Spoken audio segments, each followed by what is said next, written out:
마음을 켜는 시간, 마음심 TV. 오늘 하루도 참 힘들었지요. 작은 일에도 화가 치밀어 오르고 앞으로 일어날 일들이 걱정되어 마음이 불안하기만 합니다.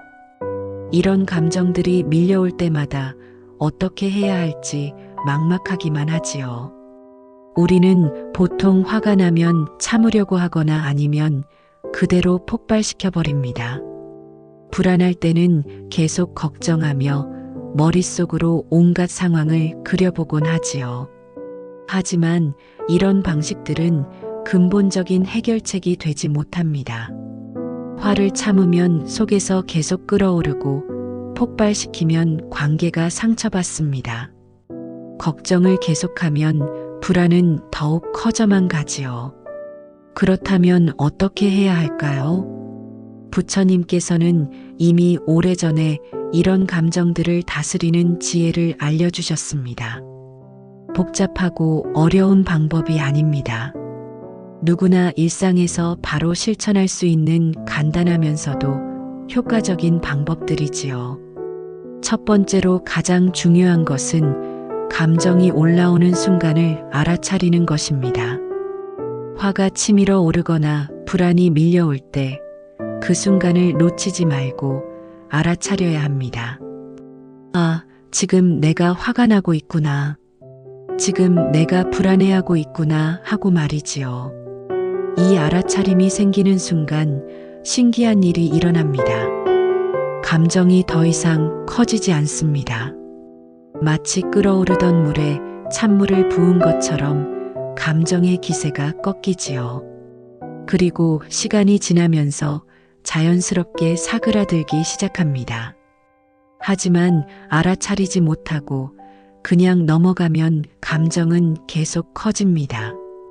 작은 화가 큰 분노가 되고 작은 걱정이 큰 불안이 되어버리지요. 그래서 감정이 일어나는 바로 그 순간을 놓치지 않는 것이 중요합니다. 두 번째는 호흡을 활용하는 방법입니다. 감정이 올라올 때 가장 먼저 해야 할 일은 멈추고 호흡하는 것입니다. 깊이 숨을 들이마시고 천천히 내쉬어 보세요. 5초 동안 들이마시고 5초 동안 내쉬는 것을 반복해 보세요. 이때 마음속으로 나는 고요하다고 되뇌어 보세요. 호흡에만 집중하면서 감정을 그대로 바라보는 것입니다.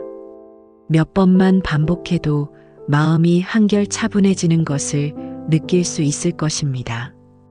부처님께서는 숨을 들이쉬고 내쉬는 것을 알아차리면 마음이 고요해진다고 말씀하셨습니다. 호흡은 우리가 언제든지 활용할 수 있는 가장 간단하면서도 효과적인 도구입니다.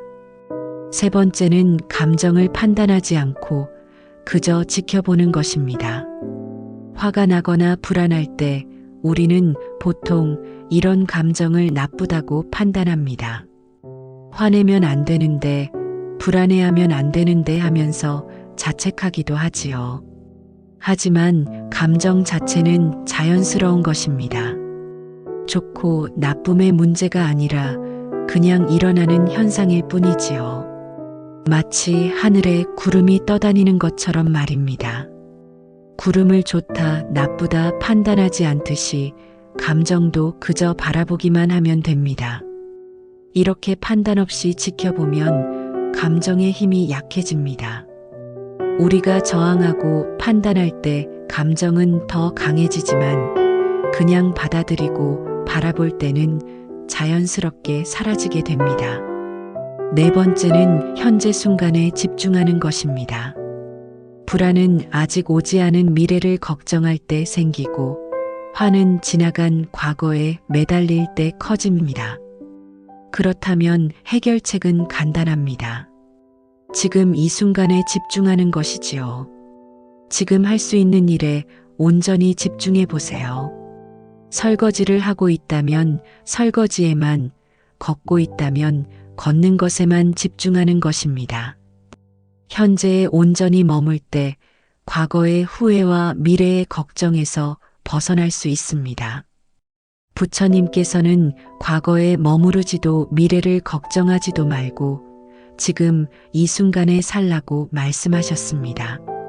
현재 순간이야말로 우리가 진정으로 살 수 있는 유일한 시간이기 때문입니다. 다섯 번째는 자연과 함께하는 시간을 갖는 것입니다.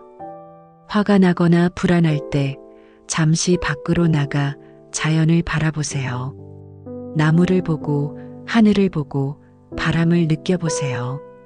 자연은 우리에게 큰 위로와 평안을 줍니다.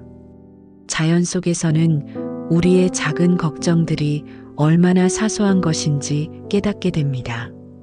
나무는 바람에 흔들려도 부러지지 않고 강물은 장애물을 만나도 계속 흘러갑니다. 자연에서 우리는 삶의 지혜를 배울 수 있습니다. 여섯 번째는 감정을 유용한 에너지로 바꾸는 것입니다. 화와 불안을 무조건 없애려고 하지 말고 그것을 변화의 원동력으로 활용해 보세요. 화가 날 때는 무엇을 바꿔야 하는지 생각해 보고 불안할 때는 무엇을 준비해야 하는지 살펴보는 것입니다. 부정적인 감정도 우리에게 중요한 신호를 보내는 것입니다. 그 신호를 잘 읽어서 건설적인 방향으로 활용한다면 감정은 우리의 성장을 돕는 도구가 될 수 있습니다. 일곱 번째는 좋은 인연을 가까이 하는 것입니다. 우리 주변에는 우리를 화나게 하는 사람들도 있고 평안하게 해주는 사람들도 있습니다. 가능한 한 마음을 편안하게 해주는 사람들과 시간을 보내려고 노력해 보세요. 물론 모든 관계를 선택할 수는 없습니다. 하지만 우리에게는 어떤 관계에 더 많은 시간과 에너지를 투자할지 선택할 권리가 있습니다. 현명한 선택을 통해 마음의 평화를 지켜나가세요. 마지막으로 이 모든 방법들을 일상에서 꾸준히 연습하는 것이 중요합니다. 처음에는 어색하고 잘 안 될 수도 있습니다. 하지만 계속 연습하다 보면 자연스럽게 몸에 배게 됩니다. 매일 조금씩이라도 호흡 명상을 해보세요. 감정이 올라올 때마다 알아차리는 연습을 해보세요. 현재 순간에 집중하는 훈련을 해보세요. 이런 작은 실천들이 모여서 큰 변화를 만들어냅니다.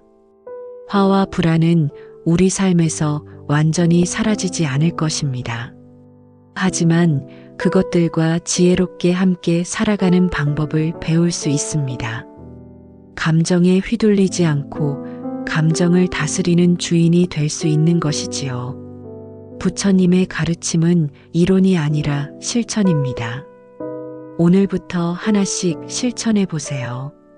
작은 변화가 모여서 큰 평화를 만들어낼 것입니다. 당신의 마음에도 고요한 평안이 깃들기를 바랍니다.